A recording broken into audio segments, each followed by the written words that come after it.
नमस्कार। राहुल गांधी की 2 साल की सजा पर मुहर लग गई है। अब राहुल गांधी 6 साल तक चुनाव नहीं लड़ पाएंगे। तो आगे कांग्रेस का क्या होगा? अगर राहुल गांधी जेल जाते हैं तो फिर कांग्रेस का क्या स्टैंड होता है, क्या कुछ होने वाला है? ये राजनीतिक उथल पुथल पर बात करने के लिए आज हमारे साथ वरिष्ठ पत्रकार अशोक वानखेड़े जी हैं। सर, आपका बहुत बहुत स्वागत है। अशोक सर, राहुल गांधी की सजा पर तो मुहर लग गई है। अब क्या होगा? अगर राहुल गांधी जेल जाएंगे तो फिर कांग्रेस का क्या होगा? प्रज्ञा जी, मुझे लगता है कि अभी राहुल गांधी की जमानत की अर्जी हाईकोर्ट ने रिजेक्ट की है।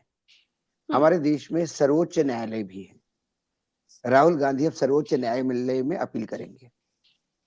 गुजरात के हाईकोर्ट से ये डिसीजन आएगा, ये अपेक्षा थी। कुछ खास अपेक्षा ना कांग्रेस को भी थी कि यहाँ से कोई रिलीफ मिलेगा। अब जो कुछ भी रिलीफ मिलेगा वो चंद्रचूड़ जी के नेतृत्व वाली सुप्रीम कोर्ट में मिलेगा, ऐसा लगता है।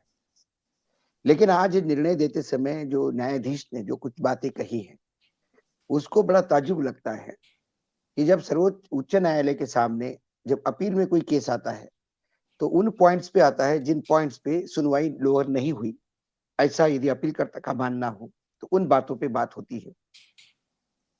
लेकिन उच्च न्यायालय ने निर्णय की टिप्पणी में यह भी कहा कि लखनऊ में सावरकर जी के पोते ने भी आपके खिलाफ मानहानि का दावा किया है, यहाँ पे भी मानहानि का दावा हुआ है, वहां पर मानहानि का दावा है। उस मानहानि के दावे को इस कोर्ट को कोई लेना देना नहीं होता। अशोक सर, ये कोई मानहानि के मामले में मैक्सिमम सजा मिली है राहुल गांधी को। इसके क्या मायने ये देख रहे हैं? जब से ये कानून इजाद हुआ है, करीब करीब 150 साल पहले, ये ब्रिटिश टाइम का कानून है, तब से आज तक सिर्फ 2 केसेस ऐसे हैं इतिहास में जिसमें 2 साल के प्रावधान में पूर्ण रूप से पूरा प्रावधान इवोक करते हुए 2 साल की सजा दी। बड़ा ताज्जुब लगता है। राहुल गांधी ने क्या कहा था? राहुल गांधी ने यही कहा था कि भाई नीरव मोदी, ये ललित मोदी, ये 2-4 नाम लेके कहते कि ये सब मोदी क्यों है भाई। उन्होंने एक रिदम में कहा था कि मोदी क्यों है। तो सारा मोदी समाज कोई मोदी समाज नहीं है। मोदी मारवाड़ियों में पाए जाते हैं, मोदी पारसियों में पाए जाते हैं। पीलू मोदी पारसी होते थे, सैयद मोदी मुसलमान थे, बड़े बैडमिंटन के प्लेयर थे, ललित मोदी मारवाड़ी है। तो इसमें ओबीसी समाज का या मोदी समाज का अपमान हुआ, ये तो बात नहीं होती। सर, राहुल गांधी के वकील ने तो ये भी कहा है कि बिना सबूत के मोहर लगा दी गई सजा पर। मैंने यही कहा कि ये बड़ा, इसका यदि आपने थोड़ा सा देख लीजिए, ये मानहानि का मुकदमा लोअर कोर्ट में दर्ज हुआ जी। उसके बाद जिसने मुकदमा दर्ज किया वही हाई कोर्ट चले गए और हाई कोर्ट से लोअर कोर्ट की सुनवाई में स्टे था। शायद उनको लगा ये जज जो लोअर कोर्ट का है उनकी सुनवाई ठीक से नहीं करेगा। जब उनके मतलब उनको लगा जो सूट होने वाला जज, ऐसा मुझे लगता है, क्योंकि एक जज साहब, नए जज साहब आते से उन्होंने तुरंत हाई कोर्ट से स्टे उठा लिया। उस नए जज साहब ने तुरंत सुनवाई करके सजा भी अनाउंस कर दी। उसके बाद नए जज साहब का प्रमोशन भी हुआ।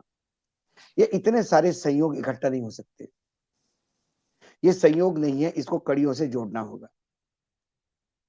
क्योंकि हम जब विश्लेषण करते हैं तो हम कई चीजें देखते हैं विश्लेषण करने में, ये चीजें होती क्यों हैं, और ये यदि ये होती है तो क्या इसके पीछे कुछ लेन देन का मामला है। ये मैं इसलिए भी लगता हूं कि अक्सर देखते हैं हम कि कोई एक ऐसा डिसीजन सरकार के फेवर में होता है और फिर जज साहब गवर्नर बनाए जाते हैं, ऐसा कोई डिसीजन सरकार के फेवर में होता है और फिर राज्यसभा मेंबर बनाए जाते हैं। एक सर्वोच्च न्यायालय के लिए राज्यसभा मेंबर क्या है मैं समझ के परे है, क्योंकि जिस न्यायाधीश को राष्ट्रपति स्वयं शपथ देते हो, प्रधानमंत्री जैसी उस प्रोटोकॉल में, वो फिर राज्यसभा मेंबर हो जाता है और कहते हैं कि भाई उनका बहुत कंट्रीब्यूशन है। और राज्यसभा में अभी तक कितना बोले हमारे सर्वोच्च न्यायालय के मुख्य न्यायाधीश, और क्या क्या उन्होंने मतलब कंट्रीब्यूशन किया है भगवान जाने। सर, जैसे तो अभी ये आपने सब इस बात का जिक्र किया कि 10 और लंबित मामले हैं जिसको लेकर हाई कोर्ट ने भी कहा है, तो सर जो राहुल गांधी के लंबित मामले हैं उनको लेकर के अभी के मामले में जोड़ना, इसका कोई कनेक्शन है क्या?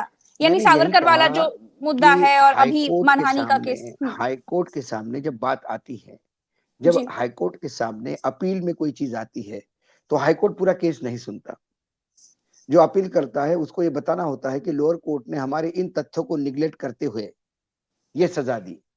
तो जो चीजें सुनी नहीं लोअर कोर्ट ने, वो हाई कोर्ट सुने, और हाई कोर्ट उस बातों को सुन के उसी पे बात करता है। जी। हाई कोर्ट सर, उस आदमी का कांग्रेस कैरेक्टर नहीं बताता, हाई कांग्रेस कोर्ट का उस कहना है आदमी कि का इतिहास भी नहीं निराशाजनक जानता। फैसला जरूर है हाईकोर्ट का, लेकिन अप्रत्याशित नहीं है। अप्रत्याशित तो नहीं था, मैंने खुद कहा कि अपेक्षा तो मुझे भी नहीं थी। अब जो कुछ भी होगा सर्वोच्च न्यायालय से होगा। वहां कम से कम अभी चंद्रचूड़ साहब रीढ़ की हड्डी है, चंद्रचूड़ साहब की, सर, तो क्या ऐसा मुझे राहत मिल लगता है। सकती है अगर एक दिन की भी सजा कम हो जाती है? तो क्या कांग्रेस के लिए ये खुशी सवाल की बात होगी? सवाल एक दिन की सजा कम होने की नहीं, जी। सवाल 1.5 साल की सजा हो गई, 1 साल की सजा हो गई, तो सजा है ना। जी। आपको लोकसभा लड़ने की परमिशन होगी, आपकी सदस्यता अब नहीं जाएगी, लेकिन आप 1 साल तो जेल में रहोगे ना। हम्म। 1 साल तो जेल में रहना पड़ेगा। ये बड़ा क्रुशियल साल है। हम्म। राहुल गांधी के मायने क्या है, ये भारत जोड़ो यात्रा ने दिखा दिया। राहुल गांधी की हाल ही में जो 2 दिन पहले तेलंगाना में जो सभा हुई, जी। उस सभा में जो जनसागर समुद्र की तरह लहराता हुआ आ गया, राहुल राहुल के नारे लगाते हुए, वो मायना रखते हैं।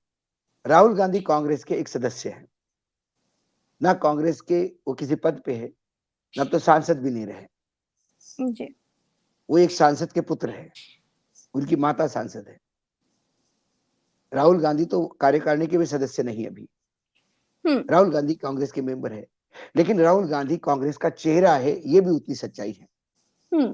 तो सर, तो क्या 2024 का चुनाव सर पर है, तो सदस्यता भी चली गई, घर भी चला गया, सांसदी भी चली गई, और अब तो चुनाव भी नहीं लड़ पाएंगे, तो कांग्रेस का क्या होगा? कांग्रेस की जो डगर है वो तो बड़ी मुश्किल है, और ये तो बीच मझधार में नहीं, फंस गई है ना कांग्रेस की। मैं थोड़ा सा प्रज्ञा जी। इमरजेंसी के समय ले जाता हूँ। जी। इमरजेंसी की जब स्थिति थी तब भी मैं स्टूडेंट ही था, लेकिन हम अखबारों में पढ़ते थे। इमरजेंसी के बाद चुनाव में कई नेता जेल में थे, लेकिन चुनाव जेल में रह के लड़े, और जनमानस ने उन्हें सर पे बिठाते हुए चुनाव जितवा के पार्लियामेंट में भेजा। इंदिरा गांधी की सरकार गई, नई सरकार आती थी, सब जेल से बाहर आ गए, सरकार बनी, वो इतिहास हो गया। इस देश की जनता अशिक्षित हो सकती है, मूर्ख नहीं है, वो समझती है चीजों। ऐसा क्या कह दिया राहुल गांधी ने कि 2 साल की उनको सजा होनी चाहिए? उससे ज्यादा बातें तो गोली मारो सालों को से लेके धर्म सांसद तक, और यहां तक कि सुप्रीम कोर्ट ने महाराष्ट्र गवर्नमेंट को नपुंसक सरकार कही। ऐसी बातें होती हैं। जहां राष्ट्रपिता महात्मा गांधी की हत्यारों को महिमा मंडित किया जाता है पार्लियामेंट में, ये वर्तमान में वही सरकार है। तो क्या पूरे देश की मानहानि नहीं हुई? क्योंकि राष्ट्रपिता महात्मा गांधी ये मात्र भारत की नहीं, अब विश्व की धरोहर है। विश्व के किसी भी कोने में जाइए, उस देश में आपको महात्मा गांधी का स्टैचू भी मिलता है, महात्मा गांधी के नाम से रोड भी मिलता है। देश विश्व का ऐसा कोई यूनिवर्सिटी नहीं है जहां महात्मा गांधी पढ़ाए नहीं जाते। ये तो पूरा विश्व का अपमान है। तो क्या उस सांसद की सदस्यता गई? 2 केसेस है हमारे सामने। किसी ने भगोड़े मोदियों का नाम बोलते हुए ये पूछा कि ये सब मोदी क्यों है, तो इतना बड़ा बवाल हुआ।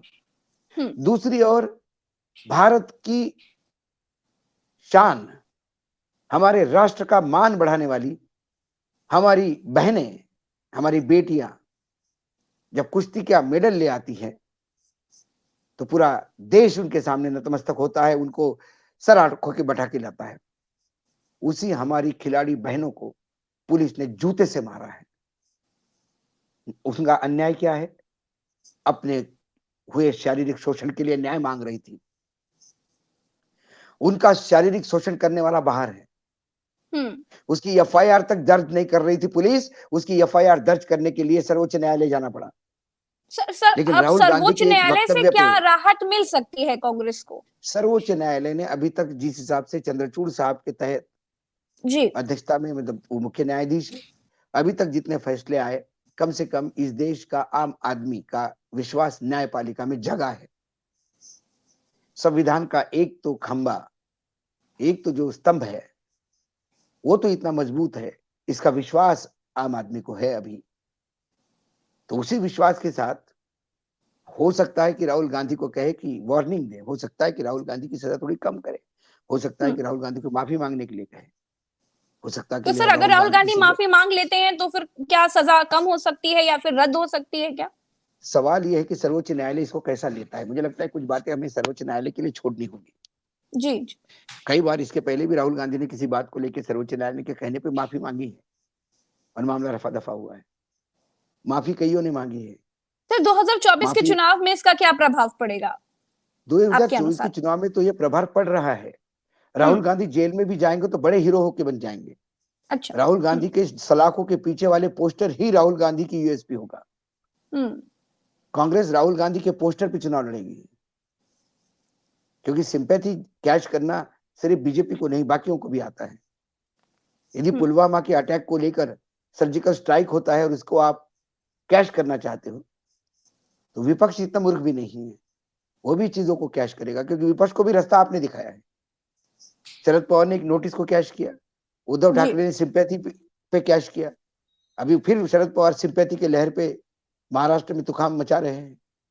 हम्म। ऐसे में राहुल गांधी को एक बात तो तय है कि जब आप लड़ाई लड़ने के लिए डरते हैं, जब आप अपनी लाइन बड़ी करने के लिए डरते हैं, हम्म। हो नहीं रही है ये समझते हैं, तो फिर दूसरी की लाइन छोटी करना शुरू कर देते हैं ताकि हम्म। अपना बड़ापन दिखा जाए, हम बड़े हैं ये दिखे। वो छिचोरापन है, वो मर्दांगी नहीं है। मर्दांगी तो सामने सामने लड़के इक्वल फुटिंग पे लड़के हैं।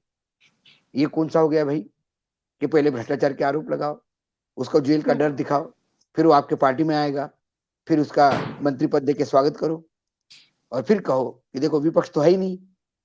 विपक्ष तो है। भाजपा मतलब कांग्रेस मुक्त भारत नहीं हुआ, भाजपा कांग्रेस युक्त हो रही है। इसका कभी भाजपा ने ख्याल ही नहीं दिया। गोवा में 12 मंत्रियों में से 2 मंत्री भाजपा के, बाकी सब बाहर से आए हैं। आसाम में तो मुख्यमंत्री ही कांग्रेस के हैं। हर राज्य में भाजपा ओरिजिनल रही कहां है। सत्ता के लालच में, सत्ता सुख पाने के चक्कर में, सरकार गिराने और बनाने के चक्कर में आपने अपने पार्टी का कैरेक्टर, 4 चरित्र चेहरे वाली पार्टी का चरित्र ही गायब कर दिया। तो 2024 अब फंस चुका है प्रज्ञा जी। दलदल में जब आदमी एक बार फंसता है, उसके लिए एक ही चारा होता है तो सर ये कि वो बीजेपी का बिना डर हिले भी डुले। दर्शा रहा है, मैं बीजेपी वही का वही डर भी बता रहा हूं दर्शा रहे। आपको, जी जी। मैं वही बता रहा हूं। जब दलदल में कोई फंसता है तो उसका एक ही रास्ता होता है कि बिना हिले डुले धीरे से सांस लेते हुए चुपचाप बैठे रहो जब तक कोई मदद के लिए नहीं आता। जी। आप जितना हिलने डुलने का और किसी चीज को पकड़ने का प्रयास करेंगे, उतना आप अंदर धंसते चले जाएंगे। 2024 के चुनावी दलदल में बीजेपी फंस चुकी है। बीजेपी शिवसेना तोड़ने का प्रयास करेगी, वहां और फंस गई। शरद की पवार की पार्टी तोड़ी और फंस गई। राहुल गांधी की सदस्यता खत्म कर दी और फंस गई। बीजेपी जितनी ज्यादा प्रयास करेगी उतनी फंसते हुए जाएगी, जी। बहुत बहुत क्योंकि शुक्रिया अशोक बीजेपी सर। के पास बताने के जी। लिए कुछ नहीं है, तो विपक्ष पे ही हमला कर सकते हैं। बिल्कुल ये साफ यही दिख कुछ रहा है, अब और दिखाई प्रियंका देता गांधी है, के ट्वीट ने भी ये बात साफ कर दी है। बिल्कुल। भी साफ कर बहुत बहुत दी है। शुक्रिया अशोक सर समय धन्यवाद, देने के लिए। धन्यवाद। धन्यवाद।